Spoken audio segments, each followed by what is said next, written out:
So leveling up your weapons in Modern Warfare 2 and Warzone can be really annoying, really frustrating, and take an awfully long time, but I have for you guys the new fastest way to level up your weapons. It's really good, it's really quick, and it's going to considerably speed up your grind time to get your weapons to max level in under 20 to 30 minutes to get all your attachments or whatever you want for the weapon. So we're going to get straight into this guide now on how to level your weapons fast, but if you do find this video useful, be sure to leave a like so that other people will find the video too, and feel free to check out my other Season 3 guides like leveling up the Battle Pass, unlocking DLC weapons, that kind of thing. There will also be timestamps in the description if you want to jump to a specific part of the video, but without further ado, let's get straight into it. One of the main parts of this new method is a specific mode that you're going to want to play in Modern Warfare 2, and this video is going to focus on Modern Warfare 2, so if you want tips for leveling up your weapons in Warzone, check out my separate guide for that via the card on screen or link in the description. But yeah, for this guide, it's going to mainly revolve around a specific mode, but just before we talk about that, I want to give you guys the best class setup you want, because having certain parts of the class setup will actually secretly allow you to earn more XP for your weapon just by having certain things on your class. So let's talk about the class, and then we'll talk about the best modes and the tips to go about it. So for the class setup, we'll start off with the perks. So in tier 1, you're going to want extra tactical and then scavenger to resupply ammo from dead players, or tracker so you can see enemy footprint trails. It helps you see where enemies are to get more kills. In tier 2, you want to go for fast hands to allow you to reload your weapon faster to get more kills. And in tier 3, you're going to want to go for overclock to earn your field upgrade faster. We'll explain why in just a minute. For the tactical equipment, you're going to want to put on decoy grenades, as these count towards weapon XP, and again we'll explain how that's relevant in a minute. And then for the lethal equipment, you want to put on something like a Semtex just so you can throw it into the distance if there's enemies that you can't quite reach, or you want to just clear some out. That's a good way to do it. And then for the field upgrade, you want to put on the DDoS, and this is better than other ones like the smoke airdrop because you can easily activate it, you can shoot your weapon while using it, it recharges very fast, especially with the overclock perk, and it's really easy to use. Again, we'll talk about that in just a minute. And finally, for the score streaks, you want to make sure they are score streaks and not kill streaks, and you want to put on something like a UAV, counter UAV, and then another option such as a sentry turret, VTOL, something like that. This is because the score streaks will actually get you weapon XP as well as helping you indirectly in other ways, like the UAV will help you find more enemies, that kind of thing. So it's useful in multiple ways. So just make sure you've got that class on, really, really important. And then obviously the weapon you want to level up, as well as any basic attachments while you're trying to level it up. Obviously, if you've got a specific blueprint, you can put that on, as it will give you some attachments in the meantime while you're trying to level it up. Okay, so this mode is actually grind. We've had this for a little while in Modern Warfare 2, and it's been in previous games, but it's really, really good, and I'll explain why it's important now. But in particular, you want to be playing it on the Shipment 24/7 playlist. It might be on other maps as well, but normally on Shipment 24/7 is the best. So you want to be on a close quarters map like Shipment. If Shipment isn't around, at the time making this video it is, but if it's not, then just go for whatever else is close. Any of the new DLC maps, if they're decent. I'm not particularly convinced Players Lighthouse or anything is good, but something like that, or maybe they have a close quarters playlist or something like that, that would be good. Otherwise, at the moment, Shipment 24/7 is in the game, so go for that. So the grind mode is in this Shipment playlist, but obviously it doesn't come up every time and you can't vote for it, but it's important to look out for grind because I would say it's probably the best mode to play in the game right now. If you can't get into grind, other good modes are ones like hardpoint, domination, and kill confirmed. They're all really good, and I'll explain why that helps in a minute and how to make the most of it. But yeah, grind is probably the best, so make sure you're trying to get into that mode if you can, and obviously if it's some other random or not very good mode, then obviously back out of it. So we're going to talk about the tips on the map. Obviously we're going to talk about Shipment in particular, but they all apply to any map you're on. It doesn't really matter too much. Now most people will kind of just blindly run around the map and think they're getting kills and leveling the weapons, but you won't always necessarily do it incredibly effectively like that. So we're going to talk about how to actually level up your weapons fast the right way. So obviously getting kills is important for weapon XP, so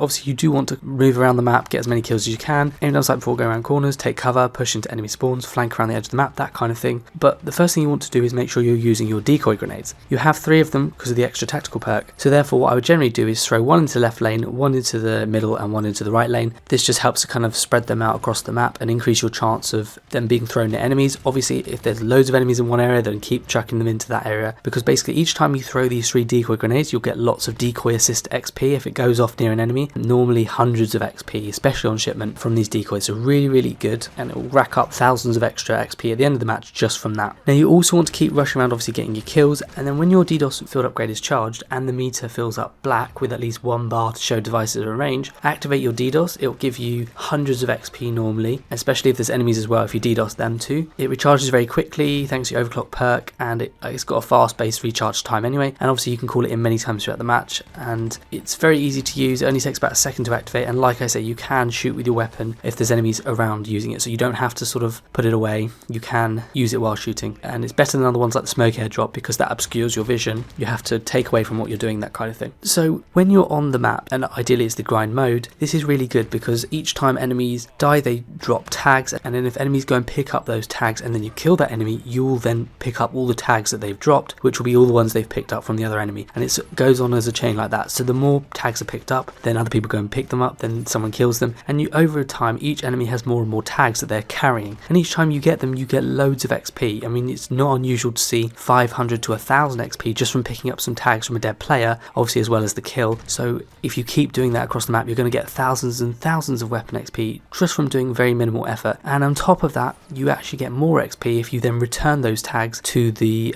grind bank. So it's not just about picking up the tags, it's actually about putting them in the bank, and that will get you, like I say, easy thousands of XP throughout the match, just if you keep doing that. And I would say actually this is probably better than getting kills with your weapon, and obviously you want to make sure you've got your weapon out while you're doing it, and obviously do push for as many kills as you can during the match. Obviously use your decoy grenades and your DDoS as well, but the main thing for grind will actually be using the grind objective to keep picking up these tags and depositing them in the bank. So that's your main focus, but obviously you want to get as many kills as you can, as well as the other things. Now if you're not playing grind, that's okay, it won't be quite as fast, but that's okay. There are other modes you can use, so domination is pretty good. So you either want to capture the domination flags that are neutral or enemy, or you can sit on them and you can shoot enemies to defend it, or kill enemies on the domination flag. So ideally try and get kills while you're doing the objective, as that gets you more XP than just capping or just getting kills. So it is important to try and combine them together. Similarly with the hardpoint, you either capture the hardpoint or defend the team's hardpoint, or attack enemies on their hardpoint to get more XP than just normal kills. For kill confirmed, you want to collect as many dog tags as you can, obviously. Again, try and focus on those just as much as the kills, and if you die, try and pick up the tag when you died, because that will give you 500 XP. Same for grind as well. If you die, you want to get the denied tag for where your death was, because that way you'll get 500 XP just from picking up that tag. So it's really, really good. And as well as getting these kills in the match, you also want to make sure you're using your weapons to destroy enemy equipment, field upgrades, kill streaks, as this all adds up. And you also want to go for more exciting kills, which earns you medals and hence more weapon XP in the game. So for example, headshots, long shots, bloodthirsties, rapid kills, that kind of thing. So those are kind of the best modes. For more difficult weapons, I'm thinking things like the combat knife, launchers, riot shield, that kind of thing. What you want to do is keep that weapon as your secondary weapon in a class, have a better weapon as your primary, and then switch to that weapon when you're playing these modes like grind, kill confirmed, domination, whatever. So every time you're doing the objective, that will give you weapon XP, as well as holding the weapon in your hand will get you a small amount of passive XP. But yeah, switch to that weapon like combat knife or launcher or whatever when you're about to pick up a tag in grind or kill confirmed, or you're about to capture the dom flag or the hardpoint, whatever it is. Switch to that annoying weapon when you're about to do the objective, and that will get you a lot of XP, and that way you can sort of passively do it over time rather than having to rush to get loads of XP with that weapon in one go, because it can be really annoying to use those weapons sometimes. So that's my little tip, just for if you're struggling with the weapon, have it in the back of your mind, focus on another weapon, and then keep swapping to it when you're doing the objective or something like that. Obviously just make sure you're using the weapon XP boost as well. So double weapon XP weekends are common, we're going to have one of those pretty soon probably. There's loads of double weapon XP tokens from the battle pass, free PlayStation packs from the store, I think we got one recently. Campaign's got some, DMZ faction missions do, the For You section of the store has certain bundles which have weapon XP tokens, leveling up the battle pass certain tiers do, as I say, and then also for this trophy hunt event there are certain rewards where you can get weapon XP tokens, so definitely use all these ways to use these weapon XP tokens, as it will double the amount of weapon XP you get. Additionally, if you play on PlayStation with a teammate, you get 25% bonus, and if you play Warzone and you own Modern Warfare 2, you will get an XP and weapon XP bonus at the end of the match as long as you don't leave. So make sure you're using those bonus tips to increase the amount of weapon XP as much as you can. But that is the fastest way currently in Modern Warfare 2 to level up your guns. If you found these tips helpful, leave a like so that other people can find the video too. That'd be really appreciated. Check out my other Season 3 guides like leveling up the battle pass, unlocking certain DLC weapons, there's different DMZ faction missions, loads of stuff that I've done, and feel free to subscribe by clicking the bell icon to stay up to date with all my latest Modern Warfare 2 and Warzone videos if you're interested. But thank you so much for watching, hope you found it useful, and I'll see you guys all on the next one.